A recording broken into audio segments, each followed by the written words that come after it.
ഭവന നമ്മൾ മറ്റുള്ളൊരു ഫീൽഡിനെ അപേക്ഷിച്ച് ബിൽഡർ ഫീൽഡിൽ എന്ന് പറഞ്ഞു കഴിഞ്ഞാൽ ഒരു ട്രസ്റ്റിന് വലിയൊരു ഇമ്പോർട്ടൻസ്.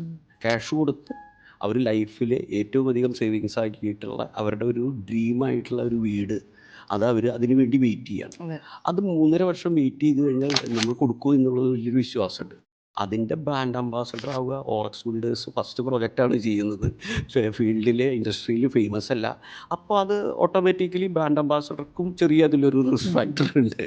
അപ്പോൾ ഇത് നമ്മളുടെ ചോദ്യം മാത്രമല്ല, നമ്മൾ നമ്മളുടെ കസ്റ്റമേഴ്സും എങ്ങനെയാണ് ഓറക്സ് ബിൽഡേഴ്സിലേക്ക് എത്തിയത് എന്നുള്ളത്. എനിക്ക് തോന്നുന്നു നമ്മുടെ ഫസ്റ്റ് മീറ്റിംഗിൽ തന്നെ ഞാൻ സാറിനെ പരിചയപ്പെടുമ്പോൾ അല്ലെങ്കിൽ നമ്മുടെ ആ ടീമായിട്ട് സംസാരിച്ചപ്പോൾ ഉണ്ടായ ഒരു കൺവിക്ഷൻ, അപ്പോൾ തന്നെ അതിൻ്റെ ഒരു ജെനുവിനിറ്റി നമുക്ക് മനസ്സിലാക്കാൻ പറ്റും. ഭയങ്കര ട്രാൻസ്പെറൻ്റ് ആയിരുന്നു പറയുന്ന കാര്യങ്ങളെല്ലാം. അല്ല വെറുതെ അത് ഇതൊന്നും ബിൽഡപ്പ് ചെയ്ത് പറഞ്ഞിട്ടില്ല.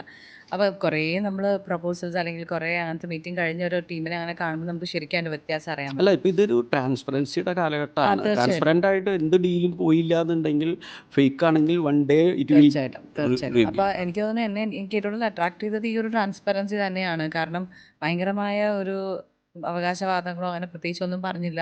അങ്ങനെ തന്നെയാണ് ഇൻട്രൊഡ്യൂസ് ചെയ്തത്. ഞങ്ങളും ഇതിൽ പുതിയതാണ്, ഞങ്ങളും ഇതിലിങ്ങനെ പിച്ച വെച്ച് തുടങ്ങിയിട്ടേ ഉള്ളൂ. അപ്പോൾ ഇങ്ങനെ കാര്യങ്ങൾ പറഞ്ഞപ്പോൾ അതെനിക്ക് ഭയങ്കര ഇംപ്രസ്ഡ് ആയിട്ട് തോന്നി. Orex Builders, adorning lives.